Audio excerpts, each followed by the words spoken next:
Tu es digne d'adoration. Tu es digne d'être célébré. Nos cœurs sont dans la joie parce que nous t'appartenons et nous voulons te célébrer.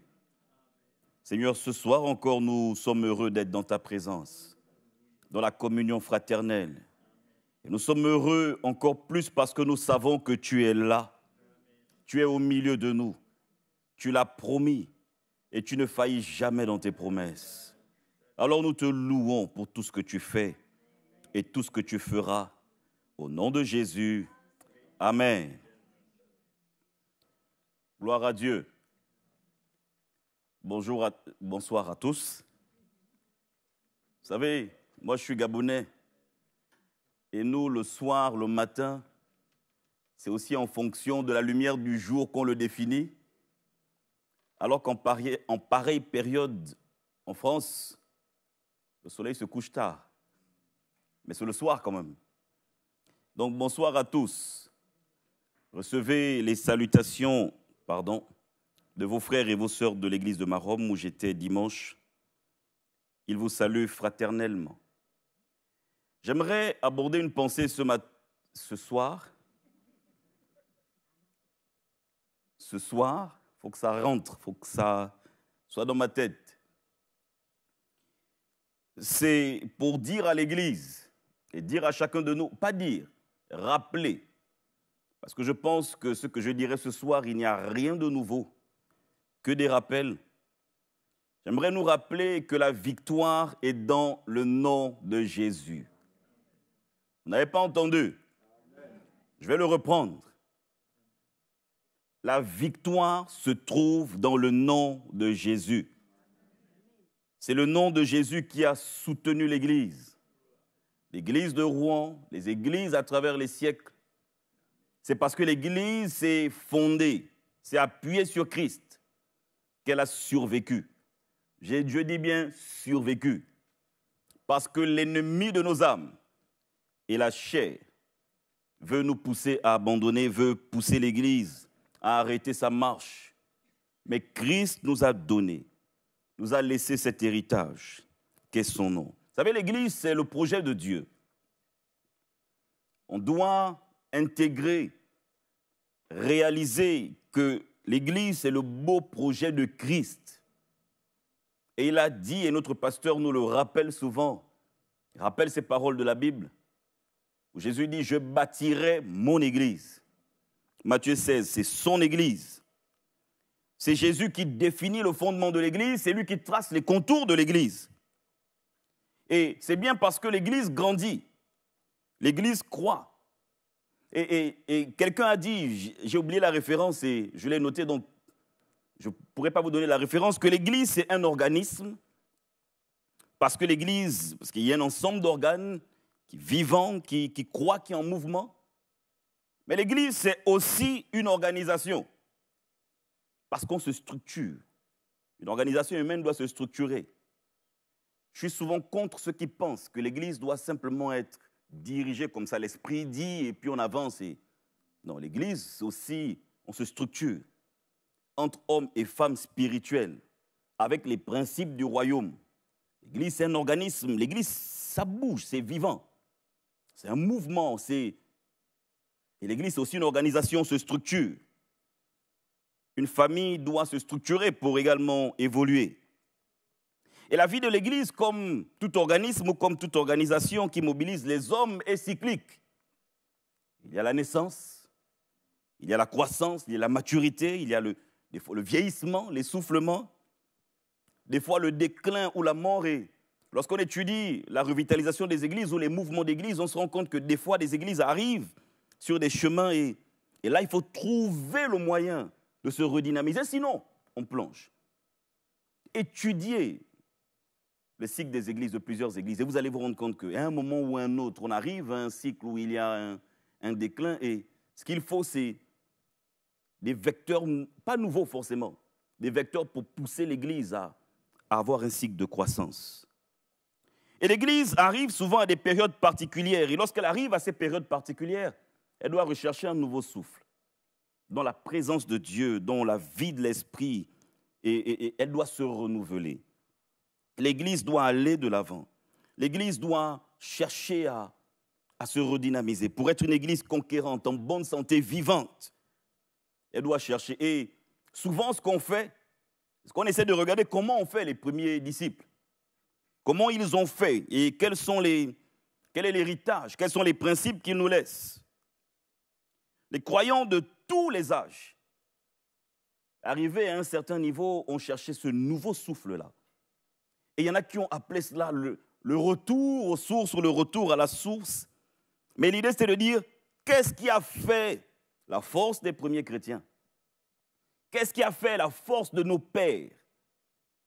Et quels sont les principes qu'on doit s'appliquer à nous également aujourd'hui? Et ce que j'aime avec l'église de Jérusalem ou l'église du 1er siècle, c'est qu'elle avait des piliers qui sont importants.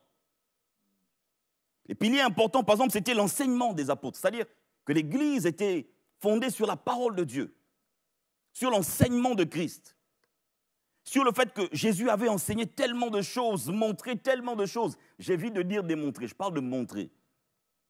Tellement de choses qu'elle était là, elle était assidue dans cela. Dans l'enseignement de Christ, qu'est-ce que Jésus a enseigné? Qu'est-ce qu'il nous a dit? Un autre pilier, par exemple, de l'église primitive et des premières églises, et même de notre église, c'est qu'il y avait une communion fraternelle qui était tellement forte que les gens n'avaient pas envie de rentrer chez eux. C'est fort, hein, ça. Alors que chez nous, c'est le contraire maintenant. Et je le dis un peu à ma propre honte, et là je parle de moi. Je ne sais pas pour vous, et que Dieu bénisse ceux qui ont envie de dormir ici, ériger des tentes ici et rester dans la communion des frères, que Dieu vous bénisse. Mais des fois, moi, quand le culte finit, j'ai envie de rentrer chez moi, me rafraîchir et mettre un short et puis regarder mes prédications ou un programme. Vraiment, que Dieu me pardonne. Vous n'êtes pas comme ça. Mais la communion fraternelle était un pilier de l'Église. Ils avaient envie d'être ensemble, ils s'édifiaient ensemble. C'était un pilier, fondement de l'Église. Et lorsqu'une Église perd la communion fraternelle, c'est dangereux. C'est dangereux. Non, l'amour fraternel, la communion fraternelle, il faut que je regarde le temps.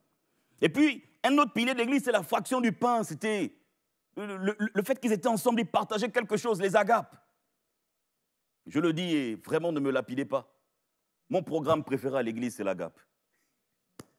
Bon, peut-être que ça se voit un peu, mais moi, j'aime beaucoup les agapes. Et souvent, les agapes, on est nous-mêmes. Quand on mange, on n'est pas quelqu'un d'autre. Et la fraction du pain, mais la fraction du pain, c'est également la communion, la scène, les éléments de la scène. On se souvient de ce que Jésus a fait et de ce qu'il continuera de faire. Et puis, un autre pilier, c'était la prière. Waouh, une église qui prie. Vous savez, la prière, c'est un acte de dépendance. Un chrétien qui ne prie pas est un chrétien qui dit « je peux tout faire moi-même ». Mais quand on prie, si vous priez tous les 5 heures, 6 heures du matin, comme quelques personnes dans cette salle, dont je ne citerai pas le nom, c'est déjà pour dire « Seigneur, je ne sais pas quoi faire, je ne sais pas comment faire, mais je te remets toutes choses. Je m'en remets à toi. » Et ces piliers de l'Église ont aidé l'Église à croître, ont aidé l'Église à être cette organisation vivante, en mouvement, en croissance, et aider l'Église également à être cet organisme qui se structure. Non, organisme et organisation, je me suis un peu trompé. Donc, organisme vivant, en mouvement, et cette organisation qui se structure. Et puis, il y a un autre pilier de l'Église, et je vais m'attarder dessus. Il y en a certainement d'autres. C'est que l'Église du 1er siècle avait une particularité. Il y avait la persévérance, c'est vrai, mais ce n'est pas ça. C'est aussi un pilier. C'est qu'elle était centrée sur Christ. Son regard était tourné vers Jésus. L'Église était christocentrique. Une Église qui trouve sa force, qui trouve son essence sur la personne de Christ, qui vit par Christ, qui vit pour Christ. C'est quoi la différence? C'est que ma vie n'a d'importance que si elle plaît à Christ. je ne fais pas cas de ma vie. J'ai envie de, je veux ci, je veux ça, c'est bien, mais c'est bien, mais qu'est-ce que Christ, lui, il veut? Une église christocentrique est une église qui considère les intérêts de Christ. Une église qui trouve son essence en Christ. Une église qui croit que Jésus est le centre, que Jésus a toute la place. Une église où les chrétiens, je vais revenir sur les aspects, mais permettez-moi d'abord de bien déblayer le terrain. Une église qui a les regards sur Christ. Quelque chose m'arrive, je puise ma force en Christ. Seigneur, là je vais mal, mais tu as porté mes fardeaux. Tu as porté le poids de mes péchés. Je m'en remets à toi. Une église qui regarde à Christ. Des chrétiens qui ont les regards tournés vers Christ. Je regarde aux souffrances de Christ.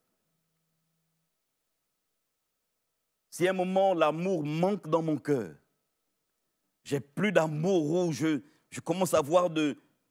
Et puis je me dis, un chrétien, une église christocentrique ou les chrétiens, je me dis, comment Christ aurait réagi? Il y a quelqu'un qui m'a doublé bizarrement à Rouen et j'ai failli faire un accident plutôt que de l'envoyer tout de suite en enfer. C'est de dire, Seigneur, bénis-le. Comment Jésus aurait réagi? Ah, je vois des gens rigoler. Que Dieu bénisse tous ceux qui conduisent à Rouen. Entre les vélos, les trottinettes et autres. Moi, j'ai peur. Je regarde et je me dis, Seigneur, il ne faut pas que je cogne quelqu'un. Parce que je n'ai pas regardé à gauche et à droite. Ayez en vous les sentiments qui étaient en Christ. On va le lire tout à l'heure. Ok, quelqu'un m'a fait du mal. Comment je réagis? Comment aurait réagi Christ? Et j'aimerais qu'on regarde deux aspects importants d'une église christocentrique. Et le premier aspect, je vais le lire, une église christocentrique est une église dont les membres, dont les fidèles veulent ressembler à Christ, veulent imiter Christ. Ça, je pense que c'est difficile, mais pas impossible. Mais nous devons tendre vers avoir la volonté et laisser l'Esprit nous aider. Nous sommes appelés à faire comme Christ. L'apôtre Paul va écrire aux chrétiens de Corinthe en 1 Corinthiens, chapitre 11, le verset 1, il va dire « Soyez mes imitateurs, comme je le suis moi-même de Christ. » Ça va s'afficher. Imitateurs de Christ. Des chrétiens qui veulent faire comme Christ, qui veulent ressembler à Christ. Et lors d'un cours d'une de mes formations, on m'a demandé d'étudier le livre, les 10 premiers chapitres du livre des Actes. Et en étudiant cette partie, je me suis rendu compte qu'entre Acte 2 et Acte 7, donc la partie de l'église primitive, les disciples ont une forte propension à vouloir ressembler à Christ, à faire comme Christ. Ils font comme Christ. Ils obéissent aux paroles de Christ et à l'enseignement laissé par Christ. Ils vont souvent dire en son nom, par son nom. C'est son nom qui a fait ci, c'est son nom qui a fait cela. Et on va le lire tout à l'heure. Donc le premier aspect d'une église christocentrique, c'est le fait que les chrétiens veulent ressembler à Christ, veulent être des imitateurs de Christ. Vous savez, je ne sais pas si j'aurai la possibilité, j'ai fait une étude de Jean-Marc, qui est avec Paul, dissension, etc. Je me suis rendu compte que ce monsieur, ce Jean-Marc, qui a fui les autres, qui a été rejeté, qui est après allé avec Barnabas, Chypre, Paul est parti avec Silas et autres. Après, il va se retrouver aux côtés de Pierre, etc. Jean-Marc, qui a fui la mission, a été un instrument entre les mains de Dieu pour apporter l'évangile en terre hostile. Vous savez, Jean-Marc est mort en martyr. Il a été tiré. Il est mort, en fait. Il est tiré certainement par les pieds, et puis, je ne sais pas, un char, et il est mort comme ça, en martyr. L'histoire dit qu'il est arrivé à Alexandrie. Ses lacets étaient... Sa sandale s'est coupée. Et donc il a cherché un cordonnier. Et quand il est rentré chez un cordonnier égyptien, il a parlé de Jésus. Et l'histoire retient, vrai ou faux, je ne sais pas, mais retient que cet homme est le premier Égyptien à avoir entendu parler de Jésus. Parce que Jean-Marc a été bouleversé par Christ, transformé. Il a été transformé par... Mais lorsqu'on regarde la vie de Jean-Marc avant et ce qu'il est devenu, on voit qu'il a été transformé, bouleversé, et il a voulu imiter Christ. Une église christocentrique, une église qui est centrée sur Christ, est une église dont les fidèles veulent imiter Christ. Et le deuxième aspect, et je vais m'attarder dessus, une église qui est centrée sur Christ est une église qui croit en la puissance du nom de Jésus pour remporter des victoires. Qui croit en la puissance du nom de Jésus pour remporter des victoires. Nous avons des malades au milieu de nous. On prie au nom de Jésus. Nous avons des cas qui nous dépassent. C'est dans le nom de Jésus que nous pouvons trouver notre force. C'est dans le nom de Jésus que nous pouvons remporter des victoires. Lorsque nous prions, c'est dans le nom de Jésus que les obstacles peuvent être ôtés. C'est lorsqu'on prie au nom de Jésus que des portes fermées peuvent s'ouvrir. Et si on a prié et que les portes restent fermées, on loue Dieu. Parce que des fois, Dieu veut que certaines portes restent fermées. Amen. Quand on prie au nom de Jésus, quand nos cœurs sont tout entiers à Christ, et que des portes ne s'ouvrent pas, il faut aussi respecter la souveraineté de Dieu, qui des fois décide de fermer certaines portes, parce qu'il ne veut pas qu'on passe là. Il nous veut ici. Et on va voir dans le récit des Actes, Pierre et Jean, j'ai dit, une église qui est centrée sur Christ, une église qui croit au nom de Jésus, qui est, je considère comme christocentrique, est une église qui croit en la puissance du nom de Jésus. Et Pierre et Jean, lorsqu'ils arrivent devant ce boiteux du temple, en acte 3, Pierre va dire ceci. Je n'ai ni or ni argent, mais ce que j'ai, je te le donne au nom de Jésus-Christ de Nazareth, lève-toi et marche. Pas en mon nom. Essayez de prier au nom de Nyongubadi, déjà c'est long. Autant que vous vous souveniez de comment on prononce mon nom. Nyongubadi, c'est moi, pour ceux qui ne savent pas. Nyongubadi. Je ne m'appelle pas que Nyongubadi, mon nom c'est Nyongubadi Afan. J'ai 2 noms, 2 prénoms. Donc si vous dites au nom de Nyongubadi Afan, Jude Trésor, le démon va dire, bon, tu me fatigues. Donc ce n'est pas en mon nom. Peut-être au nom de Saklier, non, mais je ne pense pas non plus. Il a un nom un peu plus court et un peu plus beau que le mien, mais même en son nom, ça ne passe pas. Au nom de Jésus. Lève-toi et marche. Ils vont être interrogés, on va les accuser, et là il va dire ceci. C'est par la foi en son nom, du nom de Jésus, verset 16, que son nom, le nom de Jésus, a affermi celui que vous voyez et que vous connaissez. Mais ce n'est pas nous, c'est la puissance en son nom. Cet homme qui est levé aujourd'hui, qui est là devant vous, n'est là que parce que le nom de Jésus est puissant. Et ensuite, ils vont encore être interrogés par des religieux, par le conseil religieux. Et là, on va leur demander, par quel pouvoir ou au nom de qui avez-vous fait cela?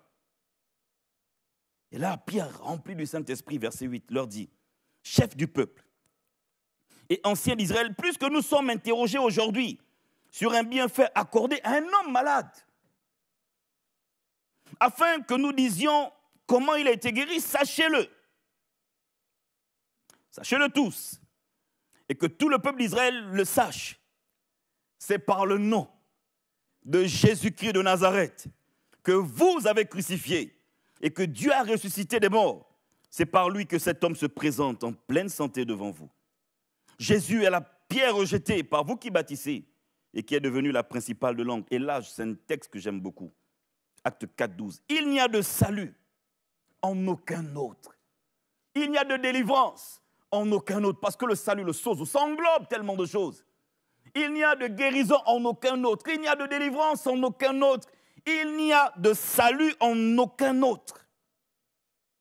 Car il n'y a sous le ciel aucun autre nom qui ait été donné parmi les hommes par lequel nous devions être sauvés, le nom de Jésus. Notre Église doit avoir le nom de Jésus comme étendard. En fait, on doit écrire le nom de Jésus partout, mais non, on ne va pas l'écrire. Déjà, le nom de Jésus doit être gravé dans nos cœurs. Je dois savoir que ce nom de Jésus, ce n'est pas une formule magique. Parce qu'après, il y en a qui font un petit cafard au nom de Jésus. Non, laissez le cafard tranquille. Un petit moustique au nom de Jésus. Moi, j'ai vu un jeune courir et puis pointer du doigt, je ne sais pas quoi, et écrire au nom de Jésus. Non, ce n'est pas une formule magique. Mais c'est parce que nous savons qui il est, qu'on a fait la paix avec lui, et qu'on peut dire au nom de Jésus que cette situation s'arrête.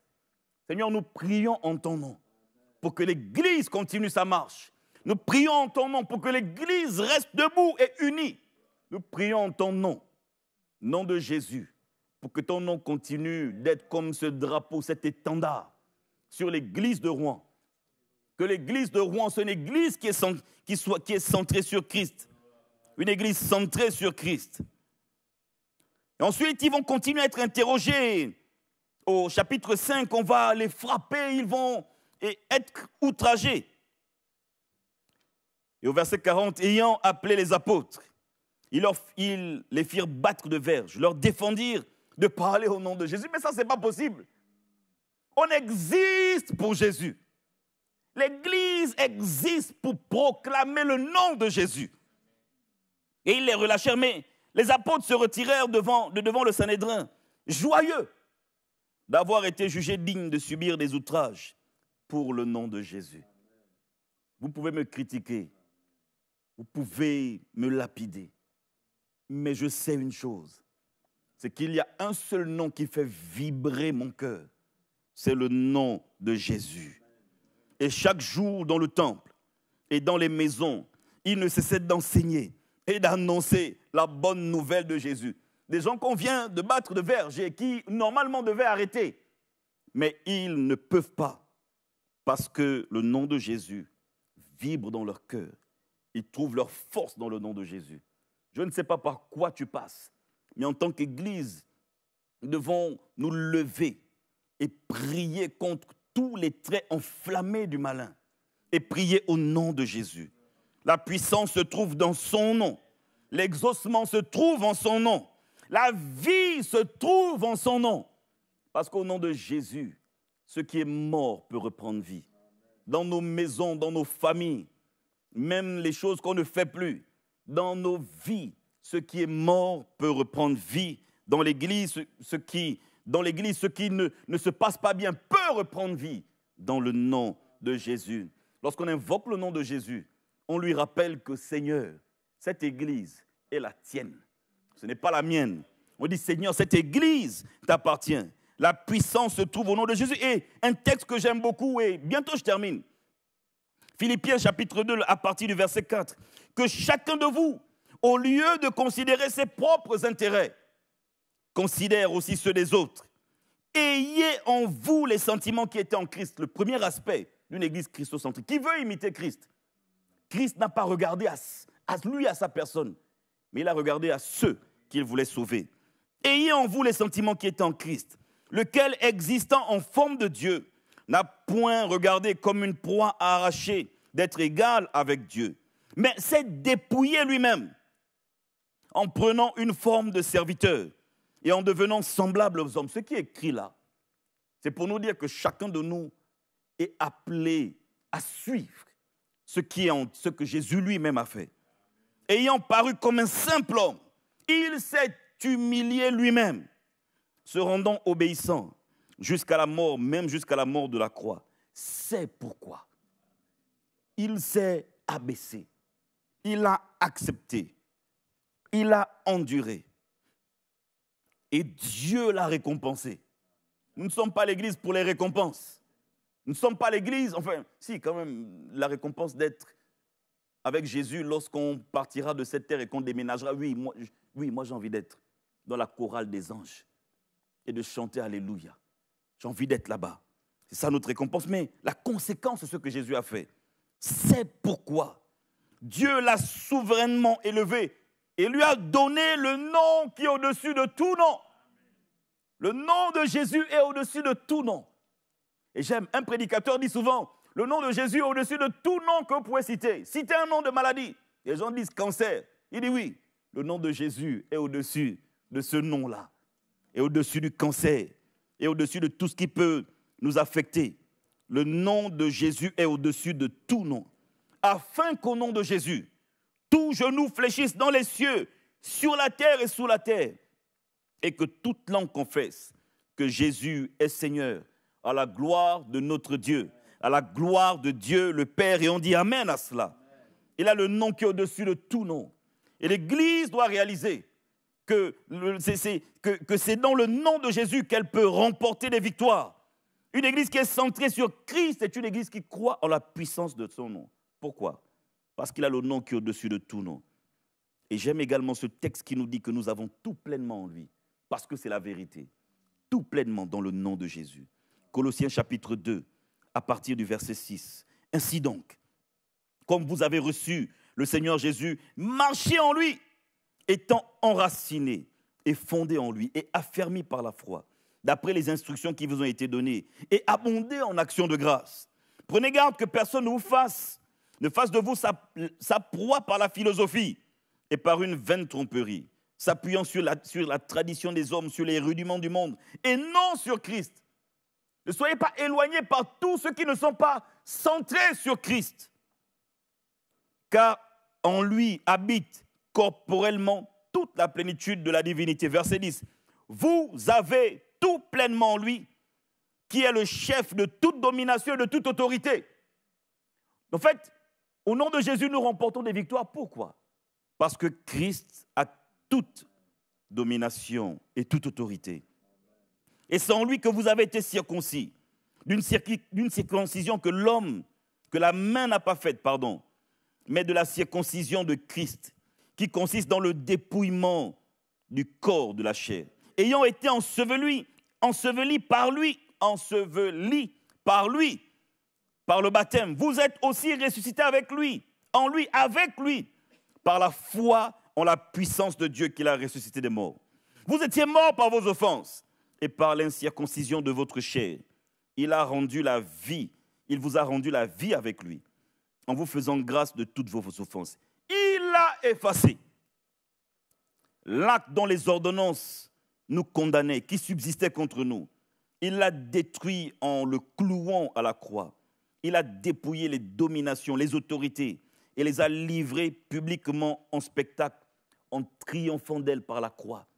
Voilà pourquoi nous avons la victoire au nom de Jésus. Voilà pourquoi nous avons la victoire dans le nom de Jésus. Le nom de Jésus doit garder nos cœurs dans la paix. Nous savons que le nom de Jésus doit être comme une bannière dans l'Église. Nous pouvons prier au nom de Jésus. Et si nous prions au nom de Jésus, les portes vont s'ouvrir. Si nous prions au nom de Jésus, les cœurs vont s'incliner. Pas pour nous, pas devant nous, mais devant l'autorité de Christ. Si nous laissons Christ diriger nos vies, si nous continuons à soupirer après lui et à vouloir que ce pilier soit le nôtre, que vraiment Christ reprenne toute sa place dans nos cœurs et dans nos vies, alors nous remporterons de grandes victoires. Nous remporterons de grandes victoires. Comme vous ne dites pas amen, je vais reprendre. Nous remporterons de grandes victoires.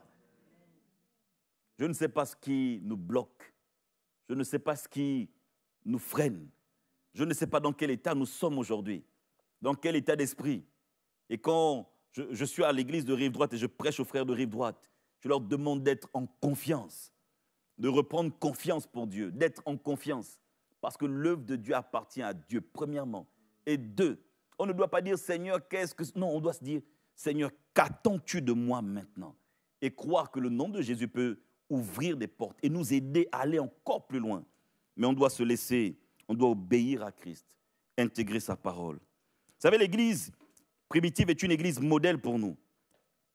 Et cette église a placé Christ au centre de sa vie. On aime parler des exploits de la première église, l'église primitive, c'est vrai, mais moi j'aime regarder qu'est-ce qui a fait leur force.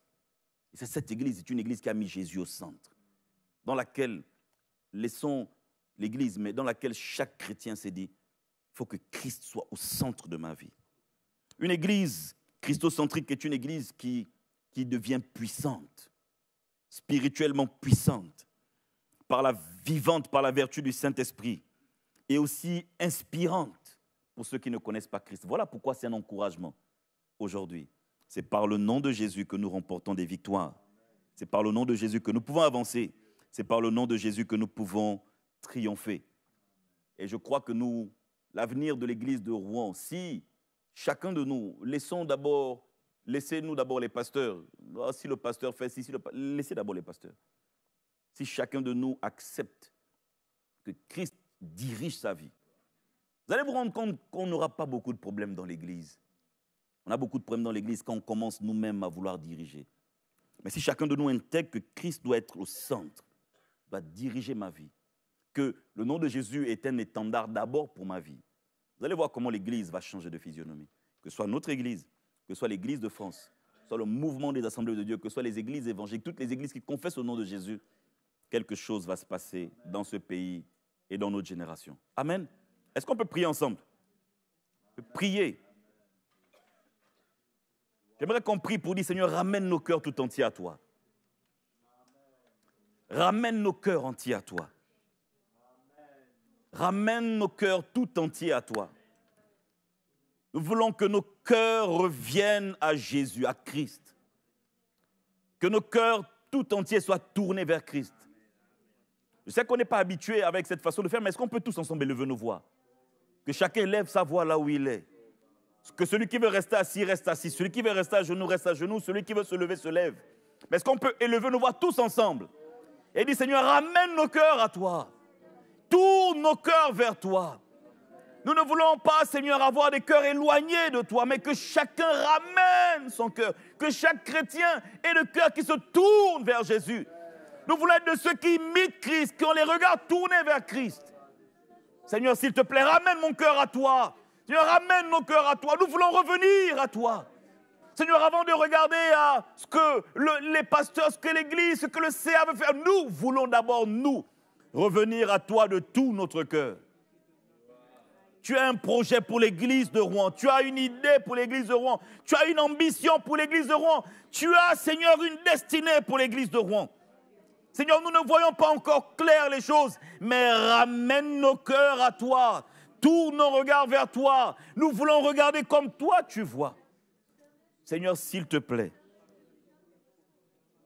que des âmes soient sauvées, que ton nom soit élevé comme une bannière, que ceux qui rentrent dans ce lieu voient le nom de Jésus, voient l'œuvre de Christ, parce qu'ils voient l'amour qui émane de notre vie et ils voient Christ au travers de nous. Aide-nous à être tes imitateurs. Aide-nous premièrement à être tes imitateurs, à faire les choses comme toi, à avoir les sentiments qui étaient en toi, les sentiments communiqués par le Saint-Esprit. Que nous soyons soumis et malléables à l'œuvre du Saint-Esprit dans nos cœurs. Et deuxièmement, Seigneur, aide-nous à croire en la puissance de ton nom. Parce que ton nom peut renverser toutes les forteresses. Ton nom peut enlever tous les obstacles. Ton nom, Seigneur, peut renverser tout ce qui ne te glorifie pas. Et nous voulons compter sur toi, croire en toi, nous appuyer sur toi. Tu es le solide rocher. Et nous voulons, Seigneur, être tes imitateurs. Bénis ton Église et bénis ton peuple. Au nom de Jésus, amen.